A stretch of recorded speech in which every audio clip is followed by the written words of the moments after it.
morality, and do you act in line with it? The second definition of good is of benefit or advantage to someone or something, which is another way of saying value. Can you be good without God is asking, can you have value without God? Does your life matter?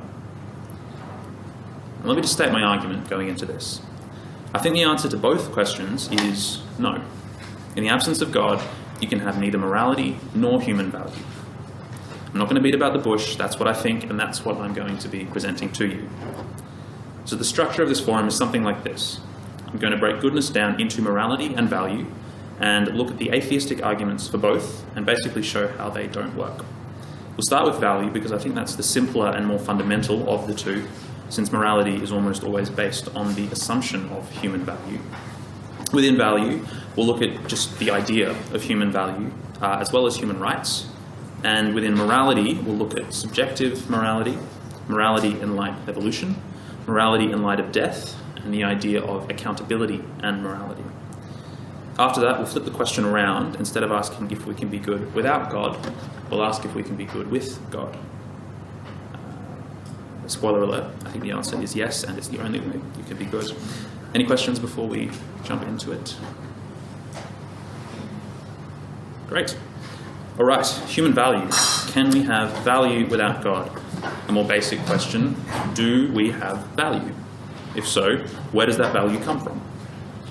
I think we all believe humans have value, even if we don't actively think about or acknowledge it day to day. You live as though you have value. Objectively, subjectively, there needs to be some value in your life. Otherwise, there's no point in living. And there are two main views on the source of human value: the performance or functionalist view, and the endowment or essentialist view. The performance view says that human value exists as a result of what we do, which is to say our ability to interact with our environment, solve problems, and make choices.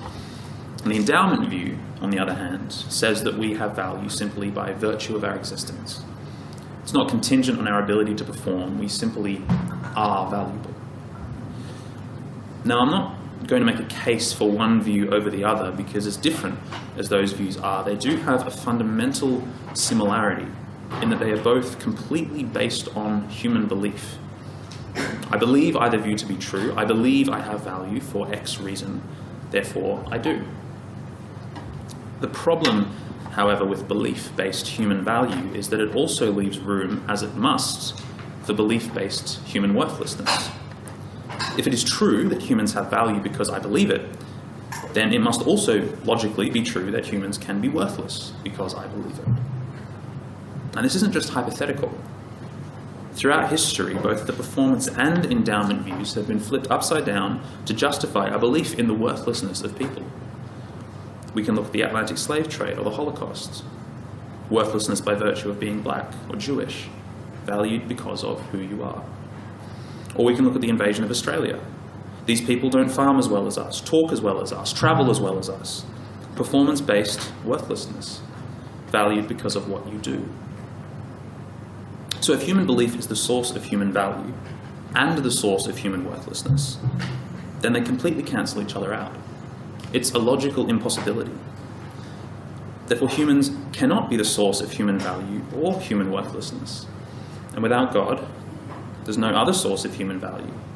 So humans aren't worthless or valuable. They just are. An activist can't be good, and a rapist can't be bad. They're just people, equal in nothingness. Our actions are, to quote American philosopher William Lane Craig, like the jerks of a puppet's limbs controlled by the strings of sensory input and physical constitution. And what moral value does a puppet or its movements have? This raises an interesting question about human rights. Because if humans don't have value, why should we have rights? We shouldn't. It makes no sense. But let's put the previous idea about value aside and just look at rights. Where do human rights come from? Well, in the absence of God, the only possible answers are us and nature. Do human rights come from nature? Nature, which is based on the survival of the fittest and thrives on violence and predation. Where do we find the objective truth of universal access to clean water in nature? We can't. The natural world cannot be the source of human rights. If that's the case, then they must come from us. Humans must have created human rights for them to exist at all. The value of human rights lies in the ability of the minority to stand up to the majority so they can say, no, I have rights and you're infringing them. The problem with that is if we created rights, then we can change them as well. And if the majority can change the rules, then human rights can't protect the minority, and they're useless. For human rights to have use or value, they need to be discovered, not created.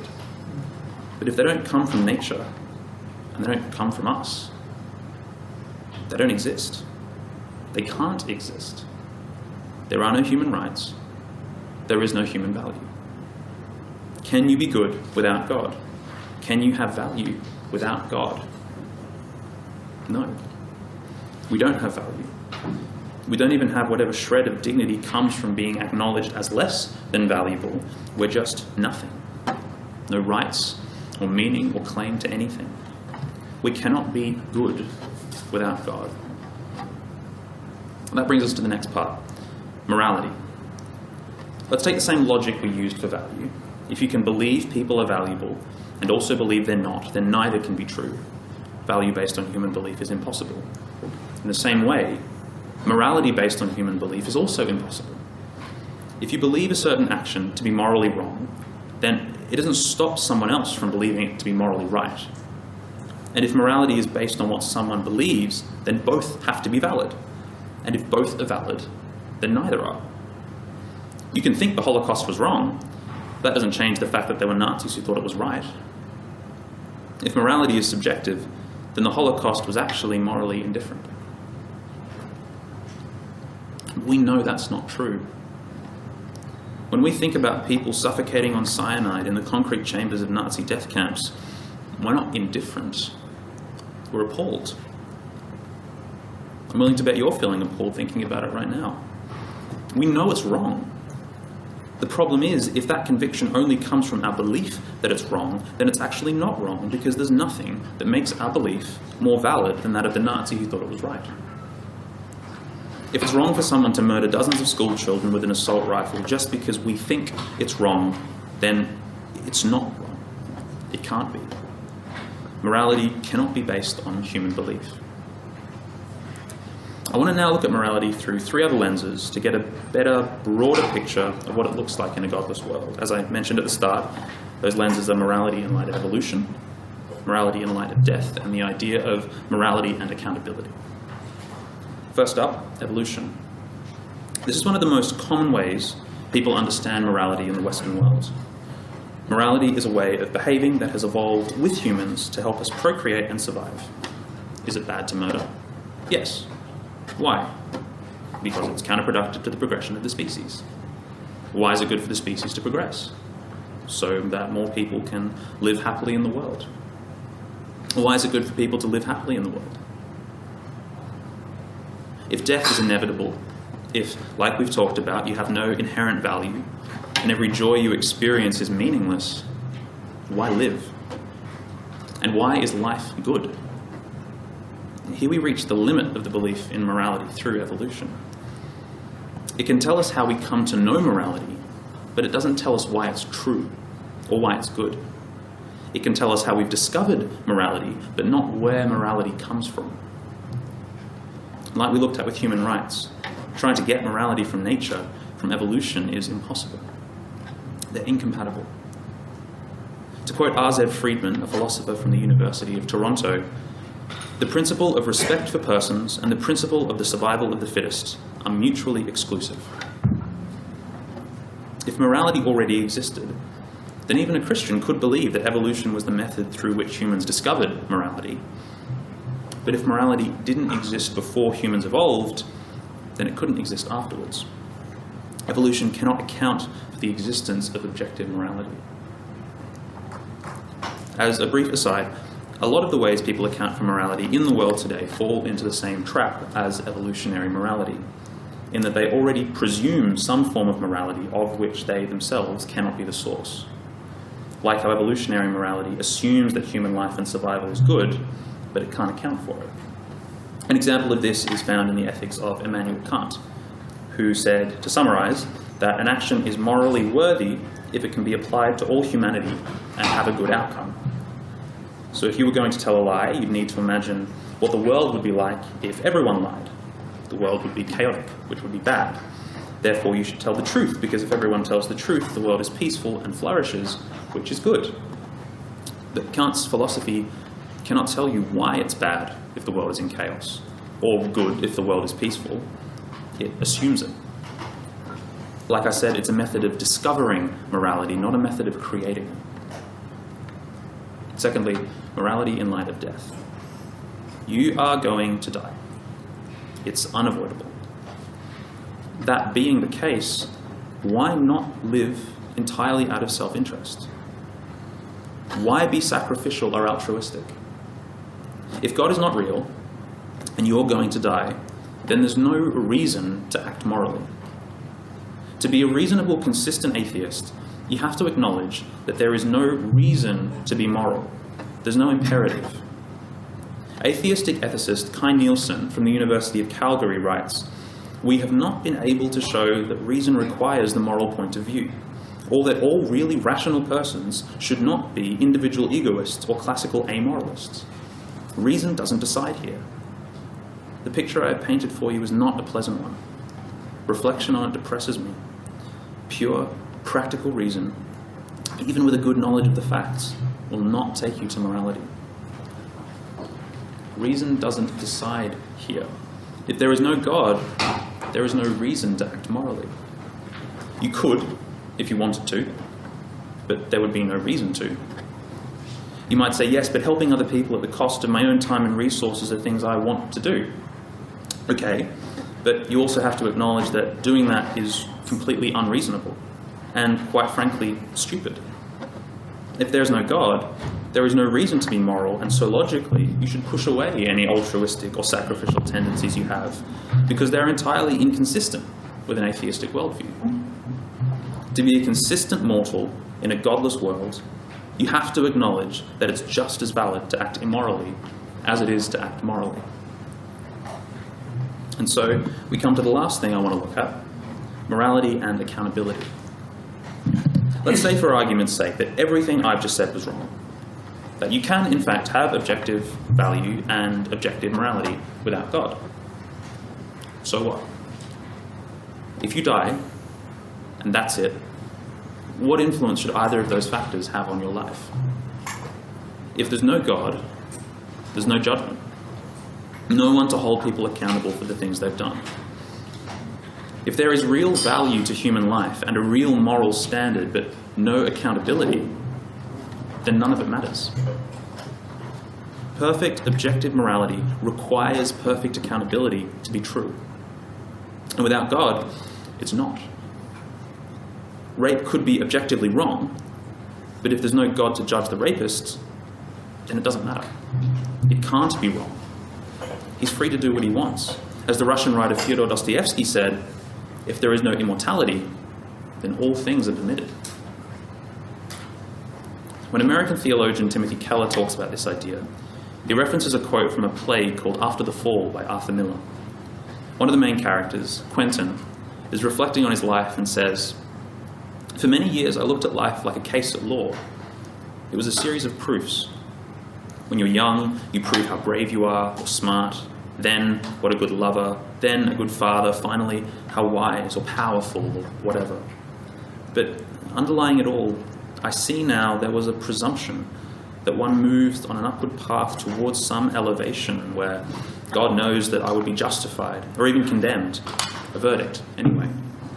I think now that my disaster really began when I looked up one day and the bench was empty, no judge in sight. And all that remained was the endless argument with oneself, this pointless litigation of existence before an empty bench, which, of course, is another way of saying despair." We all live as if our actions have meaning and the things we do matter. We live as if we are good. But if there really is no God, if, as Quentin said, the bench is empty, if there's no one there to affirm right and condemn wrong, then what meaning can our actions actually have? None. Without God, saving a child is no different than shooting one. Logically, reasonably, if there is no God, our actions cannot have meaning and our lives cannot have value. To quickly recap, human value based on human belief cannot exist and collapses in on itself. Likewise, human rights cannot exist if they were created by us, nor can they come from nature. So without God, there are no human rights and people are nothing. Also, immorality cannot be based on human belief because it means that no action can be better or worse than another. And while evolution, among other ideas, could be the method of humans discovering morality, it cannot be the source, since it presumes the goodness of human life and ignores the incompatibility of nature and compassion. Additionally, morality cannot exist in light of death, since if you're going to die, there's no reason to act morally. So altruism is stupid. And lastly, even if all that is wrong, we do have value and there is objective morality. If there's no one to hold you accountable, no God to judge you once you're dead, then there is no reason to act in accordance with value and morality, and so both concepts are meaningless. That's not a theological argument. That's just a logical one. Even an atheist like Kai Nielsen, who we talked about, acknowledges that as much as it depresses him, his reasonable atheistic worldview cannot account for morality. But why does that depress him? If there's no morality, then there's no morality. And there's nothing to be happy or sad about. It just is. But he's right to be upset. As we should be too if we share his worldview. Because we know that morality is true and that people do have value. Just like our sensory experience tells us that the physical world is objectively real, our moral experience tells us that morality is objectively real, which is why, if we take God out of the picture, we sit in this incredible tension where we want objective goodness, but we also want there to be no God. But we can't have the two together. One of them needs to change. If the premise that there is no God leads to the conclusion that there is no morality, and we know that's not true, then we have to change the premise. Because we know that there is morality. So if we change the premise to there being God, would that then lead us to morality? We've already answered the main question, can you be good without God? So let's flip it around. Can you be good without God? Sorry, let's flip it around. Can you be good with God? Well, yes, you can. It's the only way you can be good. Let's run through those same ideas again, but this time assuming the presence of God rather than the absence. Do humans have value? Yes. Because if God exists, our value does not come from our own belief in it, but it is an irrefutable fact of our creation and existence. The only way that humans can truly have value and your life can really matter is if that value is based in an all-powerful, all-knowing, good God. Genesis 1:27, God created man in his own image. We have value and dignity because we are embodiments of the value and dignity of God. You are valuable. You are good. Well, what about human rights? They can't come from us. They can't come from nature. But if they come from God, then, and only then, can they be true? Can people have rights? People have the right to be treated well, the right to shelter, the right to clean water because of their irrefutable dignity, as we know from the Bible. With God, human beings have value. Human beings have rights. But what about morality? Well, if there really is a good, perfect, powerful God who created the world and continues to sustain and interact with it, then of course we can have morality. Because God can be our objective moral standard. Rape is not wrong because it's your opinion. Rape is wrong because it's a fundamental truth of the universe. As scientific philosopher Michael Ruse puts it, the man who says that it is morally acceptable to rape little children is just as mistaken as the man who says 2 + 2 = 5. Now you could say that we've evolved to understand and discover this truth, but we can't have evolved to create this truth. Morality is true because of God, and it can only be true because of God. The only logical, reasonable way to account for the morality we have built into us is God. As Romans 2 says, we have an understanding of right and wrong written on our hearts. Can you be moral with God? Yes. It's the only way you can be moral. Lastly, accountability. As we discussed before, the only way for objective morality and objective human value to have any actual meaning is if people are held accountable for their actions. It might have been wrong for 15 million people to die under Stalin's rule, but why does that matter if he lived comfortably and died in his bed at the age of 74? If he's not held accountable for what he did, why does it matter that it was wrong?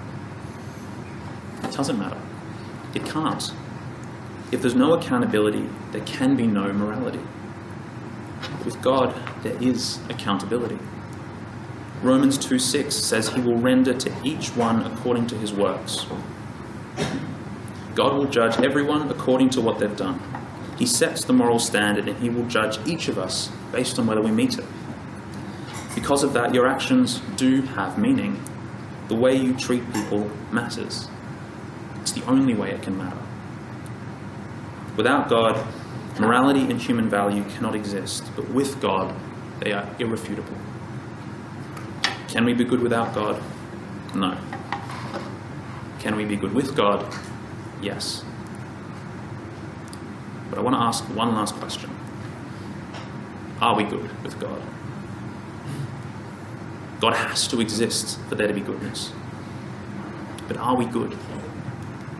It's because of him that we actually have a sense of morality, but do we always act according to it? We know it's wrong to lie, but have we ever lied? We know it's wrong to be selfish, but have you ever withheld your time and resources from someone in need? We know what goodness is, but are we always good? Of course not. Just because we know what goodness is, it doesn't mean that we're good. Far from it. No one meets the moral standard that God has set.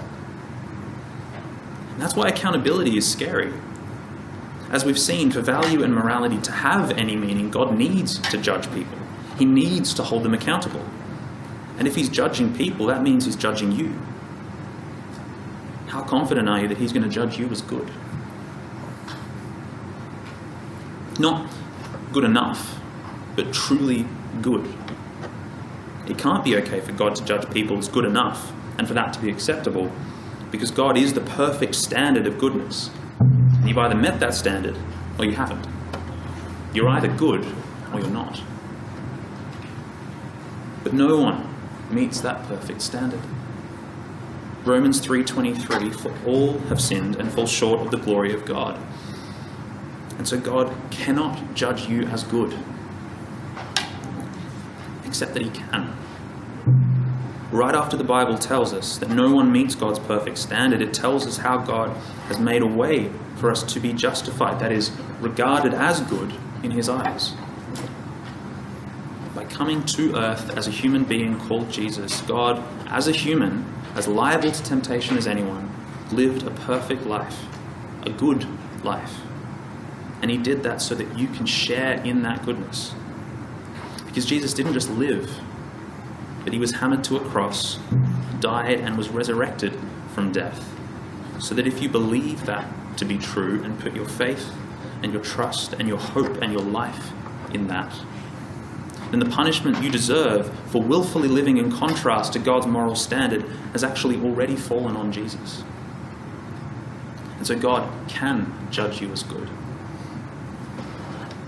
Morality and value cannot exist without God, and we should recognize that. Morality and value do exist with God, but we don't recognize that. What we must recognize is the way that God has made for our morality and value to be perfected through the death and resurrection of Jesus. So that when God comes to hold us accountable for the things we've done, we are right with him. Are you right with God? Because if you're not, you need to be.